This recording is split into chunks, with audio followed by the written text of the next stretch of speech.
classmate, I'm Dailyn Marfil and welcome to my channel, Dailyn Vlog. So more on YouTube tips and simple editing tutorial po ang sinishare ko po sa ating channel na para po sa mga beginners. So check nyo po sa aking playlist na makatulong sa mga nagsisimula din po sa kanila mga YouTube account. Alright, so for today's video, share ko po sa inyo simple YouTube tutorial.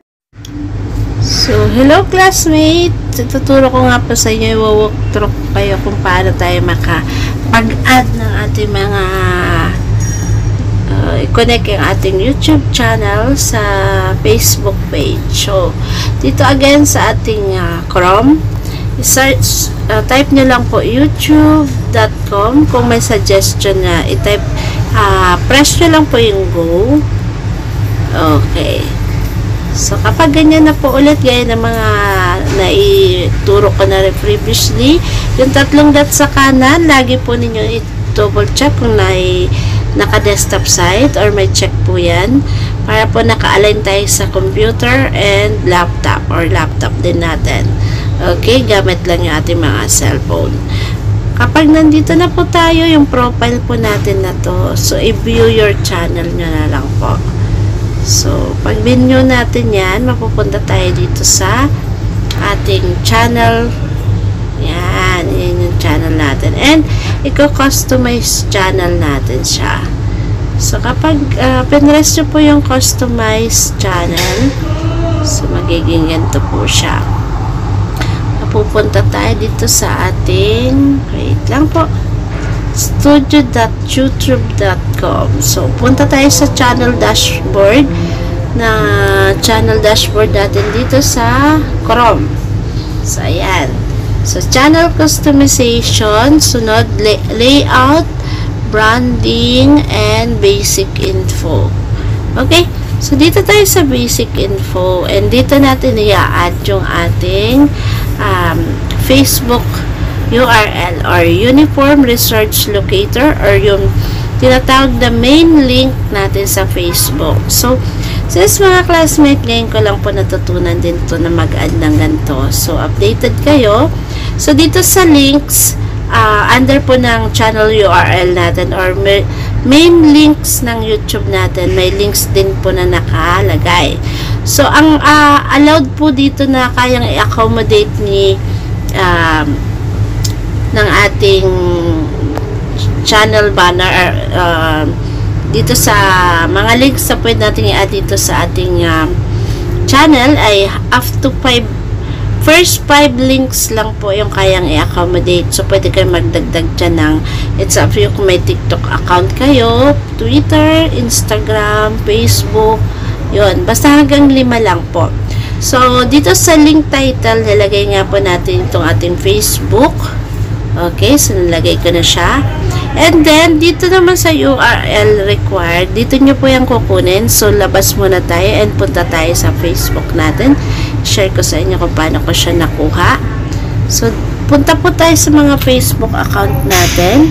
And then, dito, hindi po siya sa homepage, kundi dito sa profile natin. So, i-press nyo lang po yung picture ninyo sa profile po natin. And may tatlong dot din po dito sa gilid.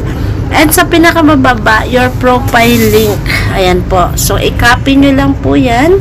So, kapag na-copy nyo na po yan, punta tayo sa ating YouTube po na channel ko.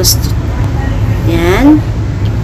And, i-paste nyo lang po yan dito sa URL po or yung main link nitong ating Facebook. Dito rin po sa link na hinihingi dito. So, again, ulitin natin. Add natin Facebook. Then, dito yung channel. Yan. Yung kinapin natin kanina. Pwede naman natin i-paste ulit. Ulitin natin, ha? So, i-delete natin to. Ay, yung kinapid natin sa yan yung i-paste natin. So, same lang din po ng kanina. Ulitin natin. Copy. Yan. Okay. So, kapag ilagay nyo na po, Yan. So, since na ilagay na natin kanina, i-press nyo lang po yung, for example, maglalagay tayo dito ng ano pa ba ilalagay natin dito sa Instagram, Facebook. So, yan. Name your channel. And kunwari maglalagay tayo ng iba para lumabas yung publish, kasi nauna ko na every Monday or every weekly, every week, lalagay na lang natin every week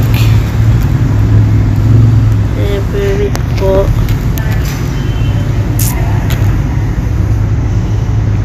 every week,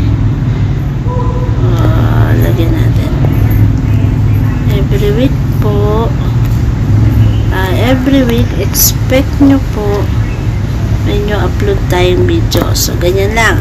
So kapag ganyan na nga po na ilagay nyo na yung inyong Facebook, nalagay nyo na yung title, so ito po muna i-publish nyo na lang siya after. Okay? Yan. So kapag na-publish na po, punta tayo sa channel. Go to channel. Okay? So punta. So again, kapag na-link nyo na po yan, so ganito na po yung magiging itsura. Okay? So kapag na-link nyo na po, pag pinress na po dito sa pinakataas po na ating YouTube, so mariredirect na po agad tayo sa ating mga Facebook page. Okay? So ganun lang po yan. Andyan, oh. So, yan. So, yan lang po yung magiging kagandahan kapag automatic po na na-link natin, and andyan na rin po, makikita na rin, and possible po na magkaroon tayo ng mga likers sa Facebook, and yung mga friend din natin sa Facebook, makikilala rin po yung ating YouTube channel. So, ganun lang po yun, and I hope nasundan po, and yan. God bless po sa lahat. Pwede nyo rin po kunin dito yung ating URL po dito mismo. I-ganyan nyo lang siya, and pwede nyo na i-copy. Same lang din po doon sa 3 dot. Pwede nyo rin po dito i-press nyo po yung share, and then yan. So same URL din po, or yung links po ang makakopy natin doon sa tinuro ko po na sa profile links. Okay, so I hope nasundan po mga classmates. Stay updated, and God bless po sa atin lahat. See you on my next YouTube video. Bye-bye!